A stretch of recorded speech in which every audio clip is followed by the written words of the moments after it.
எலிசோட சீரியலில் இன்றைக்கி ஒரு அட்டகாசமான எபிசோடு வந்திருக்கு. வீடியோ பிடிச்சிருக்கு, லைக் பண்ணிட்டு பார்த்து சப்போர்ட் பண்ணுங்கள் ஃப்ரெண்ட்ஸ்.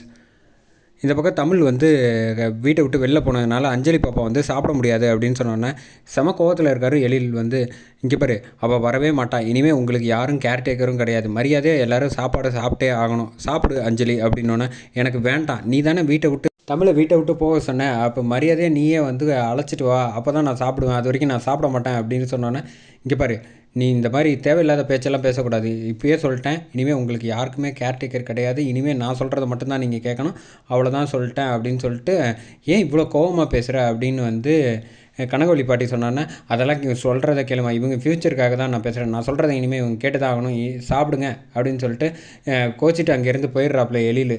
இந்த பக்கம் வந்து தமிழ் இல்லாதனால வந்தால் தான் நான் சாப்பிடுவேன்னு பாட்டிக்கிட்ட சொல்லிட்டு மறுபடியும் அஞ்சலி பாப்பா கோச்சிட்டு போயிடுறாங்க.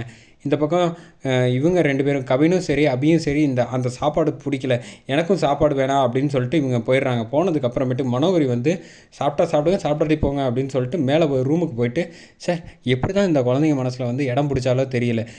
முதல்ல வந்து இந்துமதி வந்து பேசினாங்க, இப்போ இவ புராணம், கடைசி வரைக்கும் நம்ம வந்து என்ன தான் பண்ணான்னு தெரியல, ஒரு மாதம் தான் இருந்தால் அதுக்குள்ளே வந்து குழந்தைங்க மனசில் ஆழமாக பதிஞ்சாலே எப்படி தான் வந்து செஞ்சான்னே தெரியல, என்ன தான் மாயம் செஞ்சாலோ தெரியல அப்படின்ட்டு இந்த குட்டி பாப்பா அஞ்சலி வேற வந்து அவள் வந்தால் தான் சாப்பிடுன்னு வேற உண்ணாவிரதம் இருக்கிறா. இன்னும் 2 நாள் பார்த்துன்னா இந்த எழிலே வந்து வீட்டுக்கு அழைச்சிட்டு வந்துடுவான் போல் அப்படின்னு அந்த வேலு என்ன தான் பண்ணிகிட்டு இருக்கான் அப்படின்னு ஃபோனை போடுறாங்க. இங்கே பாரு, உனக்கு ஒரு நாள் தான் டைம், இந்த குழந்தைங்க எல்லாரும் வந்து சாப்பிட்றதுக்கு வந்து அடம் பிடிக்கிறாங்க, அதனால் வந்து எழில் வந்து அழைச்சிட்டு வந்துடுவான், இன்னும் 2 நாள் விட்டேன்னா அதுக்குள்ளே வந்து அவளை அழைச்சிட்டு நீ ஊருக்கு கிளம்பிடு அப்படின்னு சொன்னோன்னே சரி மேடம் எனக்கு ஒரு நாள் டைம் கொடுங்க அப்படின்னு சொல்லிடுறாங்க. அப்புறம் அவள் கண்டுபிடிச்சி எழில் அழைச்சிட்டு வந்துட்டா, இதுக்கப்புறம் உன்னை வந்து ஒன்றுமே பண்ண முடியாது அப்படின்னு சொல்லிடுறாங்க. இந்த பக்கம் வேலு வந்து தேடிட்டு இருக்காங்க. பாட்டி வீட்டில் வந்து சாப்பாடு வந்து சாப்பிடுமா, சாப்பிட்டாதாம்மா தெம்பாக இருந்தால் தான் எதுவாக இருந்தாலும் அடுத்த என்னன்னு யோசிக்க முடியுங்கிறப்ப லைட்டாக இடிச்சு மழை பெய்கிற மாதிரி இருக்குன்னொன்னே அஞ்சலி பாப்பா இங்கே வந்து பயப்படுவாங்கங்கிறதுக்காக வேகமாக வந்து எழில் வீட்டுக்காக வந்துடுறாங்க.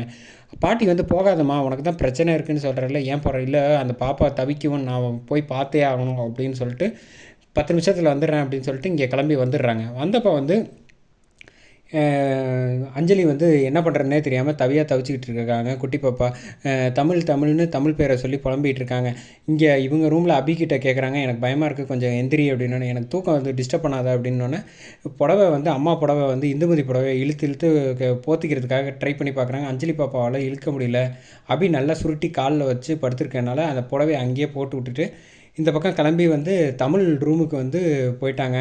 தமிழ் ரூமுக்கு போனதுக்கப்புறமேட்டுக்கு ஜன்னல் காணுமே அப்படின்னு சொல்லிட்டு ஓரமாக அந்த தமிழ் ரூமில் வந்து உட்காந்துட்டு இருக்கப்போ கரெக்டாக வந்து இடிக்கிற சத்தம் கேட்டோன்னே அஞ்சலி பாப்பா வந்து இப்போ தவிக்குமே அப்படின்னு சொல்லிட்டு எழில் ஞாபகம் வந்து எழில் வந்து ரூமுக்கு வந்து தேடுறாங்க. பார்த்தா ரூமில் ஆளை காணுன்னொன்னே எங்கே போயிருப்பா அப்படின்னு ஒவ்வொரு ரூமாக தேடிக்கிட்டு இருக்காங்க. கீழே கரெக்டாக வந்து அஞ்சலி பயப்படுறான்னு தெரிஞ்சோடனே சுடர் வந்தோடனே சுடர் அஞ்சலின்னு கூப்பிட்டோன்னே 2 பேரும் வந்து பார்த்தோன்னே அழாத, என்னை ஏன் விட்டுட்டு போனேன் அப்படின்னு கேட்டேன். நான் உன்னை விட்டுட்டு எங்கேயும் போகல, நான் இங்கே தான் இருக்கேன், எப்போதும் உன் கூட தான் இருப்பேன்னு செய்கையிலேயே பேசிக்கிறாங்க. இந்த செம எமோஷ்னலாக இருந்துச்சுன்னே சொல்லலாம். அந்த செம க்யூட்டாக இருந்துச்சு அவங்க 2 பேரும் பேசின விஷயம் வந்து.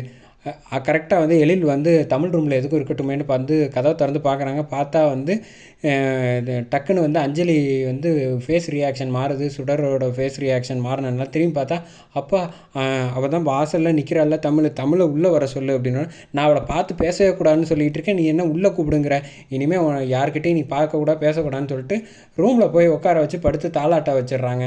தாளாட்ட வச்சு அந்த கேப்பில் வந்து கரெக்டாக வந்து இங்கே வேலு வந்துடுறாங்க. வேலு வந்தோடனே என்னை எவ்வளோ தூரம் ஓட வச்சுட்டு இல்லை அப்படின்னு சொல்லிட்டு வந்து பலாருன்னு ஒரு அடி அடித்தோன்னே சுடர் வந்து கீழே விழுந்தோன்னே அவங்கள வந்து காரில் அழைச்சிட்டு இங்கே வந்து அவங்க குடோனுக்கு வந்து அழைச்சிட்டு வந்துடுறாங்க. இந்த பக்கம் வேலு சரின்னு அஞ்சலியை தூங்க வச்சுட்டு வந்து அவள் வாசலில் இருப்பாளே தமிழில் எதுக்கும் ஒரு தடவை போய் பார்ப்போம் அப்படின்ட்டு கதவை திறந்து ஸ்க்ரீனை திறந்து பார்க்குறாங்க. பார்த்தா ஆளை காணோம். சரி ஒரு வேளை போயிட்டா போல், அது வரைக்கும் சந்தோஷம் அப்படின்னு சொல்லிட்டு எழில் வந்து இங்கே வந்து படுத்து தூங்க ஆரம்பிச்சிடுறாங்க. அங்கே வேலு வந்து பாரு, உன் கன்னத்தில் அடிக்கணும்னு எனக்கு ஆசையே இல்லை, உன் மேலே எவ்வளோ ஆசையாக இருந்தால் உன்னை கல்யாணம் பண்ணணும்னு சந்தோஷமாக நான் வாழணும் உன் கூட நினச்சிக்கிட்டு இருக்கேன், நீ என்னடானா என்னை பார்த்து அடிக்க வச்சுட்டியே அப்படின்னு சொல்லிட்டு எழுப்புறாங்க.